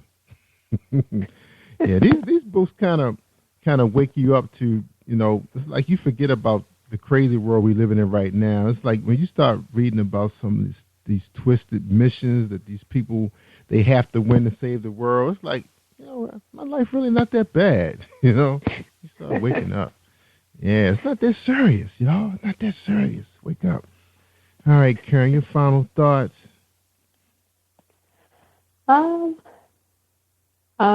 Just read my books, and I'm on Facebook and Twitter, and if you can find me, Google Plus, and I'm on Goodreads as well. So stalk me across the interwebs. And I'm not mean. I don't bite very much. Just kidding. Yeah. So I'm nice. I swear. So say hi. Yeah. That's right. And you have Christine out there working hard. We've been knowing her for about a year now. She's a really hard worker. I mean, she know how to hustle social media. So you're in the right hands. Definitely in the right hands. So shout out to Christina. Start doing her thing out there. All right. Okay. All right. Well, we appreciate having you here, and we'd like to have you back. When you're ready to drop your vampire series. 'Cause I love talking about the vampire series, vampire flicks. That's my thing. All right. Sound good? All right. Sounds good. All right. Good. And Karen, I tell them all the time, they want to hear the good stuff. I mean, the real good stuff. They got to come out to Jerry Royce Live Worldwide on positivepower21.org and Spreaker.com/positivepower21, y'all. That's right. So check it out. Hellfire Trilogy is right out there on positivepower21.org. If you need some help locating it, just click it. You got 1 week to make up your mind to buy it, and it's gone. So check it out. Make that move, y'all. That's right. The world's not that bad. When you want to find out how bad it is, read the Hellfire Trilogy. All right, Karen, you take care, and thanks for joining us. I'm Jerry Royce Live Worldwide. Thank you for tuning in to Jerry Royce Live on PositivePower21.org and Spreaker.com/PositivePower21. This is a Royce Enterprises production. And don't forget about replay on Facebook.com/Jerry Royce Live. All right. That's a wrap, y'all. You are listening to Jerry Royce Live Worldwide Podcast. Hello, I'm Author Gerald Manuel. I'm with producer Michael Powers, and I'm on Positive Power 21 with Jerry Royce Live. And when I'm online, I listen to Jerry Royce Live on www.speaker.com, positivepower21.org. Peace out. Hi, I am recording artist Marilyn Dunn from St. Louis, Missouri. If you are looking for some soul-stirring, anointed, spiritual, and heartfelt music, visit my website at www.marilynnDunnMinistries.com. Or you can also find me on CD Baby, iTunes, and Reverb Nation. For booking information, contact Mr. Kevin Dunn at 636-856-0551. That's 636-856-0551. Hello, how you doing? I'm Pastor Gerald Manuel, and I'm listening to Jerry Royce Live Worldwide. You are listening to PositivePower21.org with Jerry Royce.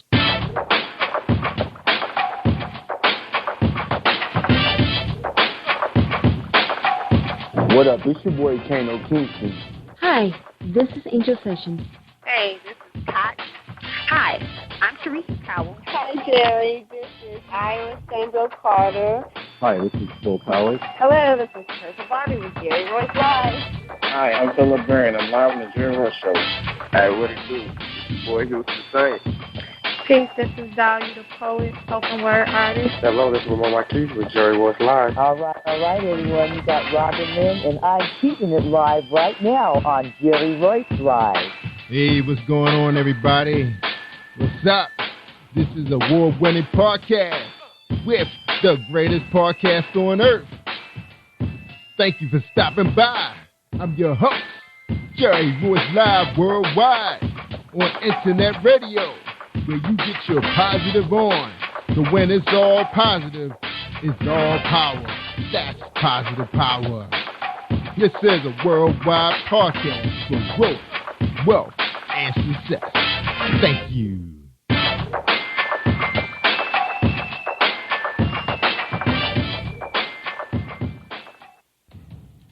Think you know how drugs get in those little brown bottles? Think again. Set in the green hills of western New Jersey, inside the gilded halls of power of a U.S. pharmaceutical company where decisions are worth billions of dollars and human lives worth less. Nicholas Harding, a young executive at Marshall Pharmaceutical, finds his career, family, and life in jeopardy.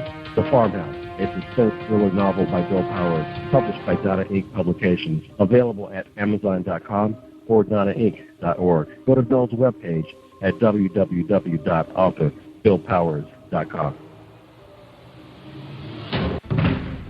Are you looking for the next great read? A book filled with love, passion, betrayal, and intrigue. The award-winning novel, Season of Change, by Tamika Patrice Kane, is sure to satisfy your literary sweet tooth. Check out this must-read book reviewers are calling uplifting and emotional, and exceptionally great read, deeply intense and thought-provoking. Order your copy today, available in paperback and ebook on Amazon.com or at www.tamikapatrice.com. Are you an author looking for promotional services or a reader looking for a great read at low prices? In this competitive world of books, Writing Royalty Promotions is dedicated to bringing authors and readers together to build a greater respect for literature through our various promotional services and online bookstore. So head over to WritingRoyaltyPromotions.com and check us out.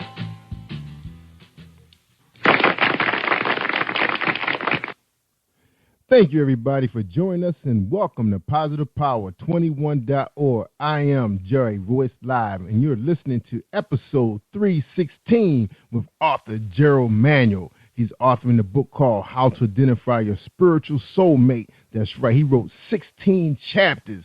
That's right. How to identify your soulmate. That's right. And we're going to bring him on as soon as we listen to this message. But before I bring our sponsor on, I just want to say happy 45th anniversary to Mr. and Mrs. Abraham McCauley Jr. That's right. They're in Baltimore, Maryland. That's right. Happy 45th anniversary. And I thought it would have been a good idea to do that on tonight's show. All right. And I think they did celebrate that yesterday. All right. So here's a word from our sponsor. All right. Mr. James Deshay, the romance man. Are you looking for a great book of poetry that is romantic, heartfelt, and full of male emotion? Then get Thoughts, Love, and Reflections by James K. Deshay. That's Deshay. Go to www.jamesdeshay.com. You will enjoy Thoughts, Love, and Reflections. This is a presentation from Jerry Royce Live Worldwide about the author, Pastor Gerald Manuel. Gerald Manuel is a longtime resident of Chicago, Illinois. He received Jesus Christ as his personal Savior in the spring of 1987 while attending Alabama State University. He is the pastor and founder of Kingdom Way of Living Ministries, a ministry that believes in the total restoration of the being. Kingdom Way of Living Ministry has a special anointing to work with people from all walks of life. It is also a ministry that works closely with people who are considered the unchurched. Kingdom Way believes the unchurched are people who historically have no connection to church or its structure. They are wounded, hurt, rejected, and have many other spiritual ills. Pastor Manuel is passionate about reaching the disenfranchised and being of service to families, children, and youth. He is committed to sharing messages from the Holy Bible to help strengthen each being with an increased desire to honor holy commandments. Be guided and study by the Holy Spirit to commune throughout the day with God, to always give thanks for Jesus and to the fellowship and love of others. His book, that's right, we are here to talk about his book today. His book is titled How to Identify Your Spiritual Soulmate. Ladies and gentlemen, I welcome you, Pastor Gerald Manuel, to Jerry Royce Live Worldwide on PositivePower21.org. Enjoy this presentation. Don't delay giving up. Be strong and lift him up. 'Cause he's the power of life. Lift him up. Train away. Hi, this is Angel Sessions. And when I'm in town, I listen to Jerry Royce Live, PositivePower21.org, where they play my favorite music. All right, everybody, I'm pushing the wrong buttons, but that's Angel Sessions. She usually bring me in. Tonight, y'all, we have Gerald Manuel on the show. He's here to talk about his book, How to Identify Your Spiritual Soulmate. And according to an article, it says single people in the United States. That's right. He said it's like 59. I'm not even going to try to say it. I know that can't be right. Is it 59 million? Oh, we got to ask him, y'all. All right, here he comes. Gerald Manuel, welcome to the show, Jerry Royce Live Worldwide. How you doing tonight, sir? Hey, Mr. Jerry, how you doing? First of all, I'd like to say that it's an honor and a privilege to be on your show.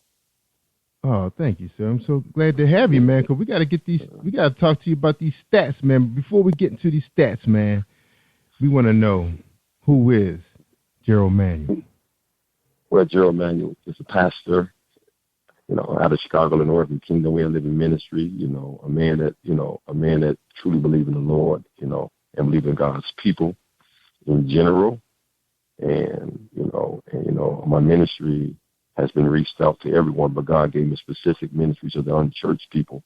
The unchurched people is considered people who have been disenfranchised, the people on drugs and hurt, wounded, and rejected. In other words, all the kinds of people, that the people in the world don't want to be around. So those are kind of people that God has sent into the ministry.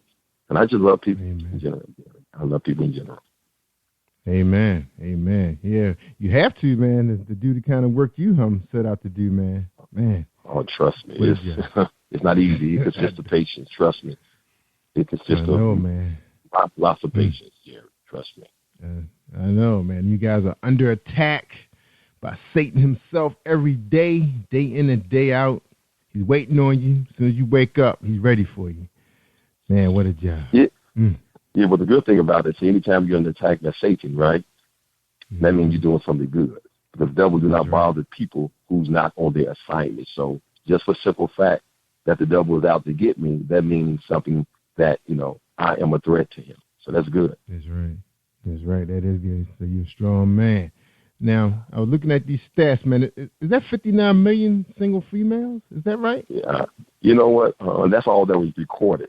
You know, it's astronomical amount. You know, it's more than 59 million. It's coming to total out to 110 million combined of females and males that are single.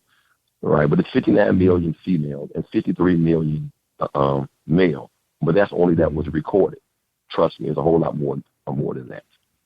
Yes, wow. That is true. So does that include divorcees or just people who just never been married? No, that's divorcee and everybody, right? That's, you know, you calculate it out, you know, that consists of, you know, unmarried, you know, people who divorce, people who never been married and all that kind of stuff. But hey, that's staggering because if you look at the population in the United States, it's like 300 million people. So if you go and say 110 million, that's like a third. So you got to look at that. That is, you know, that's overwhelming. And I believe it went up since then. Yeah, it went up today. You know, some people were filing. I don't know how many people got married on a Wednesday, but I know how many papers were filed, divorces. Yeah. Man, that is crazy, man. So your book should be a bestseller then. See the thing about it, if people would just see the thing about it is, my book is from a spiritual perspective, right? You know, it's in the eyes of the Lord. So when you begin to read my book, right, you have to read it from a spiritual perspective. You have to read it because, you know, it got some gold nuggets in there. Trust me. Yeah, it has a whole lot of gold nuggets in there. Because actually I did read a couple chapters and I was in the middle of a family. It was like a family gathering, so I really couldn't really get focused the way I wanted to. So I said, well, I have to pick this up when I got some alone time. But it was pretty deep, man. It was really deep. Everybody who picked it up can't put it down. I had to I literally wrestle the book out of people's hands. And every time I get books, they sell out instantly real quick. Yeah, I could tell, man. It was deep, man. All right. Now, before we get into the book, which, you know, we're going to talk a lot about it when we take our break.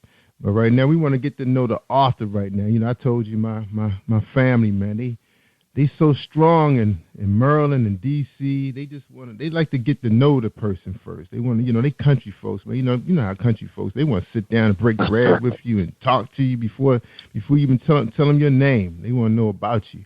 So we want to know a little bit about your background, man. Where you come from, what school you go to, who were your friends, who your brothers and sisters. Let us have it. Okay. Well, I'm from Chicago, Illinois, raised and born from Chicago, Illinois. I'm married to, you know, I have a beautiful wife named Yolanda Manuel. Only been married for a couple of years. Graduated from South Shore Academy located in Chicago, Illinois. Went to Alabama State University. Gave my life to the Lord back in the spring of '87. And the way I gave my life to the Lord was kind of interesting because I was in the dormitory and I was praying. Because, you know, I had a lot of friends, you know, they were saying that God called them to be a prophet, God called them to be X, Y, Z, right? And I got kind of jealous because, you know, I was a baby in the Lord then, right? So I sought the Lord for myself, and it was in the spring of 1987, and it happened as if I could recall this, as if it happened yesterday. I was praying, I was on my knees praying to the Lord all by myself, and God literally took me in the future, and he showed me, and he told me that I have called you to be a pastor and a teacher. And I was looking as if I was watching television. I seen a man on the pulpit, but I could not see his face. I just seen the body on down, and a voice vividly spoke to me, as if you and I are talking right now, Jerry. They say, Pastor, I have called you to be a pastor and a teacher. Right? So I came out of it. I said, wow, God has called me to be a pastor and a teacher. And I have always had a desire to teach. I received my master's degree in biblical divinity from Hope Outreach Ministry. I have 3 kids. I do electrical work on the side, you know, that my tradesman is doing electrical work and plumbing, like, you know, rehabbing houses. And, you know, I just love the Lord. I love God's people. But Jerry was so fascinated about the situation that I don't consider myself as an author. I do not consider myself an author. I consider myself as a person who was obedient and just wrote a book because, you know, I don't have no penmanship skills. You know, I don't have commas and, you know about the semicolons and, you know, fragment sentences and all that kind of stuff. I'm not real good when it comes down to that. So I know this book was designed by the Lord because I never woke up one morning and said, you know what? I want to write a book. I want to be an author. No. I mean, the way the situation was presented to me, it's fascinating because I used to get a speaking engagement on television in Chicago, right? When I go down to the speaking place to speak, they like my speaking. So one time I was walking the producer to her car, and she said she has some information pertaining to single ministries, right? And she's going to talk about it on her show, right? So I had some stuff written down because I'm a teacher by nature. So, I was giving her some clues on what to say. And it was so fascinating, so interesting to her that she said that, wow, you know what? I'd like you to come back on my show and talk about this. I said, oh, no, I don't want to do that. I'm not a relationship guru or nothing like that. I'm just trying to, that she was some information. So she was so adamant about me coming on the show. So I reluctantly came on the show, and it was a live show. It was a lot of people. It was over pastors and people all in the stand. So I got up and I started speaking so fluently about relationship. And when I got finished, everybody just ran to me. Now, keep in mind, it was other people speaking too, but they did not even go to them. And you have to write a book. You have to do this. You have to do that. You have to do a 3-part on this. I laughed. I said, I'm not doing that. I'm not doing none of that kind of stuff. And this was on a Friday, Jerry. So I told them I might do a 3-part series, but I'm not writing no book. I'm not no author. I don't even know how to begin. And this is true. So there was that Friday. So I went to church that Sunday, right? I made a mockery of myself in front of my congregation, say, they had the nerve to like what I said, and they want me to write a book. And so everybody was laughing, all right? And this when I was single. This is true. I went home that night. I was asleep in the bed all by myself, and all of a sudden, something touched me on my shoulder. I jumped up. I know it'd be by myself. So write the book. I said, write a book, right? So I went back to sleep. Something touched me again. Write the book. So I knew that was the Lord because I have a way of knowing when God is trying to get your attention. I jumped up, started writing the book, Jerry. I wrote the book in 6 weeks. And that's how it started. 6 weeks I wrote that book. So you wrote the book while you were single? Yeah, and I was I wrote it when I was single. I wrote the book in 6 weeks. I wrote it when I was single. Incredible. Yeah. Wow. For somebody who but it's challenging for me, too, because I had to find my own. Trust me, it's more of a challenge to me when I was single because, I can't be a hypocrite, you know what I'm saying? Because as a man, because I'm a pastor, I'm a man too. So, I'll look at it from a different perspective too, right? So I have to, keep my stuff lined up with my book too. That's right. And that's interesting. And, now I did talk to another gentleman who wrote a book for single people, but he penned the book while he was married. So, but, doing really, really well. And he's like a consultant for single people now, when he counsels them. Now you're married, and you remember what it was like being single when you penned the book. Is it easy to give people advice when they come to you, like when they want to sit in your office and talk about, especially because I know you probably counsel couples before they get married. How deep do you go with couple counseling before they get married? How deep do you go? See, one thing I do because and my book talks about premarital counseling, so all that's in my book too. One thing I do, I give advice, but I do cover the back of it. I talk about premarital counseling. So one thing I try to do is I try to be open-minded, to hear both sides. And see, the point is that I try to let people understand that if you want my counseling, right, I have to give it from a spiritual perspective. I can't short corners and all that kind of stuff. And see, it's not my job to tell a person they shouldn't get married. It's my job to listen to both sides and let that person make the decision on their own. But now, if they ask me the truth, I'm going to tell them that. But now, if they just want me to hear, be an ear, then I'll do that as well. So, it depends on it depends on the individual because some people just want you just to listen, just to vent and get everything out. And some people, and other people really want your advice. Suppose you was on the other side of the fence and you gave them 99 reasons why not to get married, and they still showed up that they weren't. Wouldn't that be more powerful than if you sat there and just it was like, okay, let's just go through this book right here real quick, on couples. Like, okay, so you're saying that what happened if I give them 99 reasons not to get married? Right, and then they still showed up that they were interested. You think that'd be more powerful, or nah, you wouldn't go down that road? I mean, if they see, the thing about it is that it's not my job to tell someone that they shouldn't get married. So if I told them 99 reasons why they shouldn't get married, right, and they so choose to get married anyway, I mean, that's up to them because, you know, they have a free will to make certain decisions in life, good or bad. So I would never, now, if they want my spiritual advice, right, and they keep it real, Pastor, you think we're compatible, or you think we should marry, I tell them no. But if they don't say it like that, I would never tell someone they should get married unless under certain situations, circumstances that, you know, they ask me and they want my spiritual advice. Yeah, especially young couples, man. It's a lot to deal with, you know. All right, man. Let's back up a little bit, man.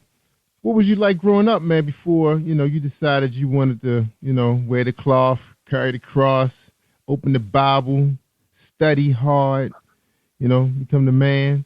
What were you like in high school? What were you like? Oh, do you want to go there? Yeah, well, let's go there, Let's go there, man. Well, let's go there. They want to know. Let's have fun and go in there. Okay, well, I'm 6'4". Well, I'm 6'4", played basketball with Alabama State University, and I was a drug dealer. I went to prison. I got up all the way to my last year of college, right? And they was not going to fund my, they was not going to, give me more funding to complete my schooling, my education. So what I did was that I left Alabama State University. I came back to Chicago, Illinois with the good intentions on getting a job, right, making some money, and going back and funding myself. But on the kind of neighborhood, the kind of, on the way I was raised, I was not raised bad, per se, by my parents, but, I was in an environment, drug-infested, drinking, gambling, and all that kind of stuff. But I did not become a product of my environment. But later on in my life, I came a product of my environment. So what happened was that I came back to Chicago, and I had a lot of friends who were selling drugs, making a lot of money off selling drugs. So I called myself dipping into it. I got caught up in the drug transaction, first time offense. I was kind of horrible, like on the good child, on the good person, no criminal record, no nothing, no none of that. So I started selling drugs, and the judge sentenced me to 12 years in the Department of Correction. First offense, no record behind myself. I'm serious. Wow. Now, this after, I keep this in mind, Mr. Royce, this after I gave my life to the Lord, but I backslid. Right? I was in a backslid situation.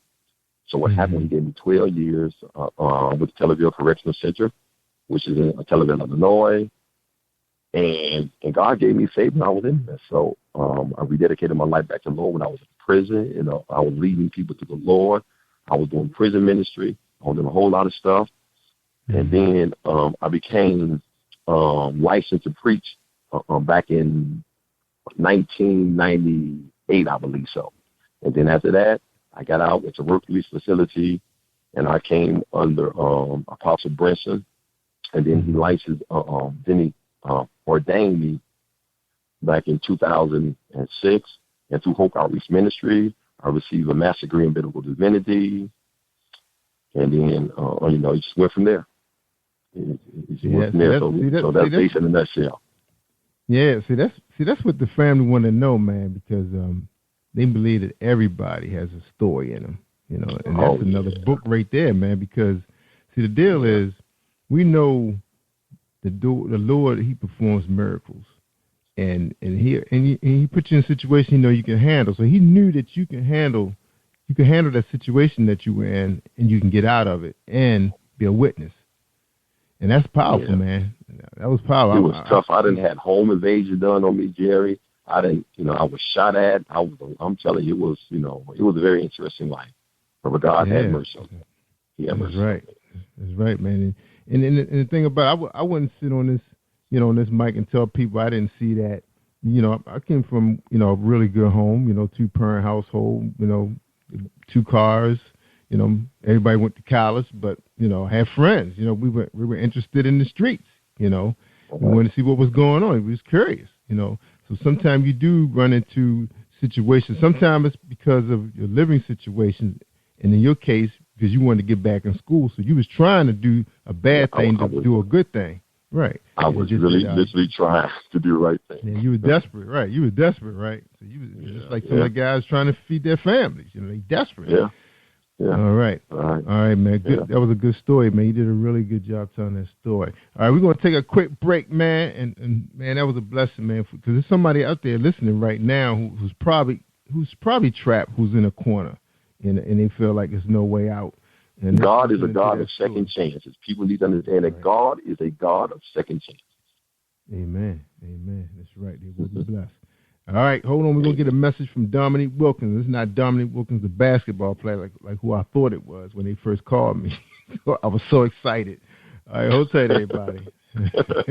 Have you been hurt, been backstabbed? God are talking back to you, but you're not alone. No. Escaping to another reality. Through Dominique Wilkins' good books, audio books, paperback, ebook, good books.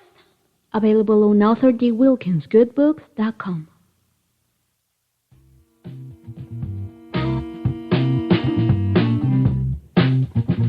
Are you an avid reader of urban fiction, looking for drama, suspense, and more? Readsworld Publishing is dedicated to bringing the world's best literature to our readers. Urban fiction, erotica, sci-fi, mainstream fiction, and children's literature are just some of the genres produced by our diversified family of authors. You can reach us on Facebook, Twitter, Instagram, and at our website, www.readsworldpublishing.com.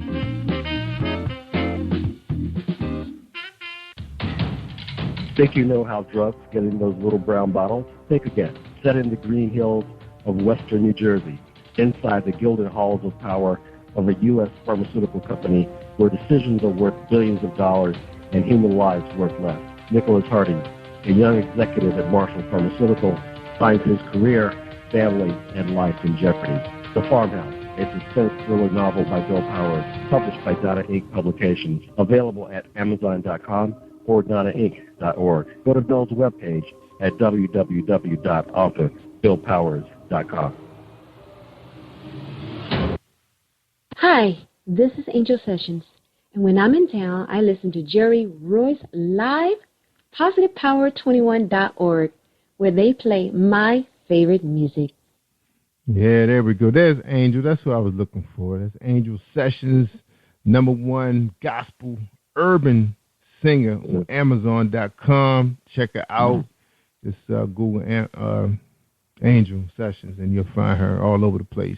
All right, we're talking to Gerald Manuel.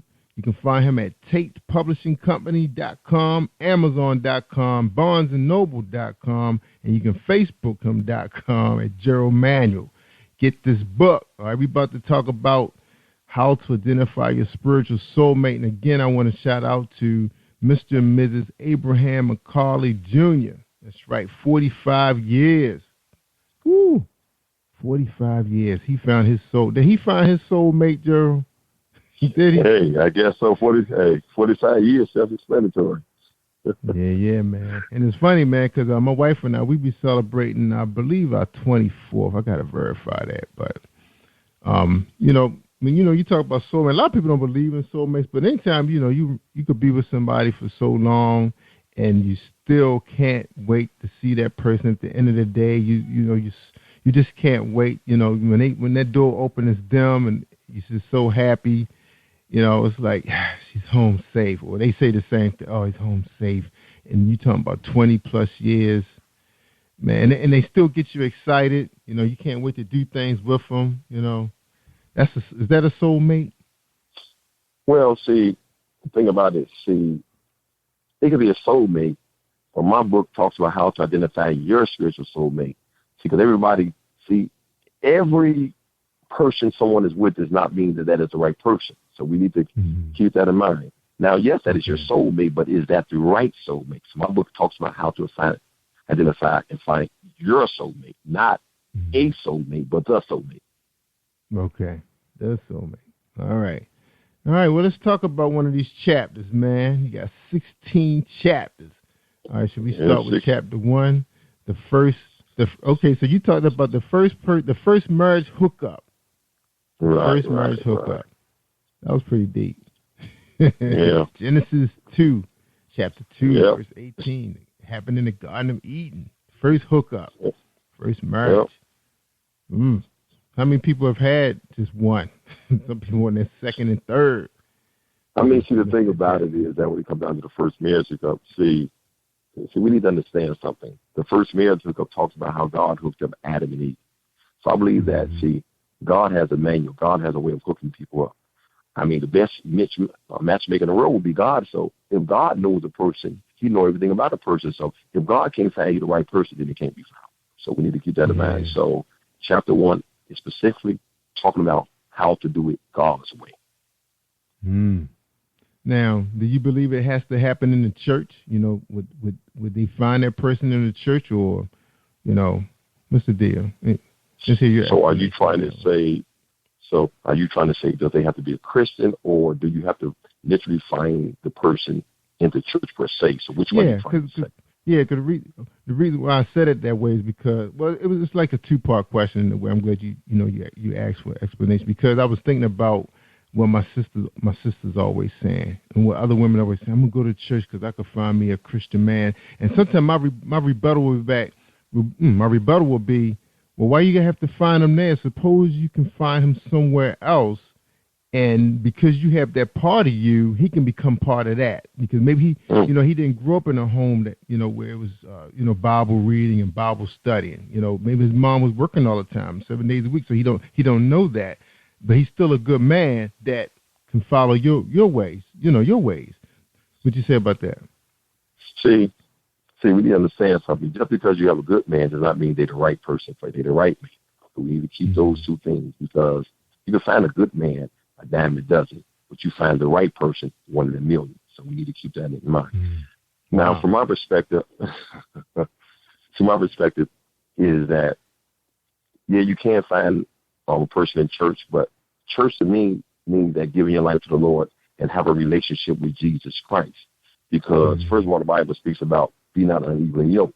So what a lot of young ladies get all mixed up at, now don't get me wrong now, it is a lot of godly men who go to church. Just because they're a saved person still does not mean they're the right person for you. Okay? Also, keep that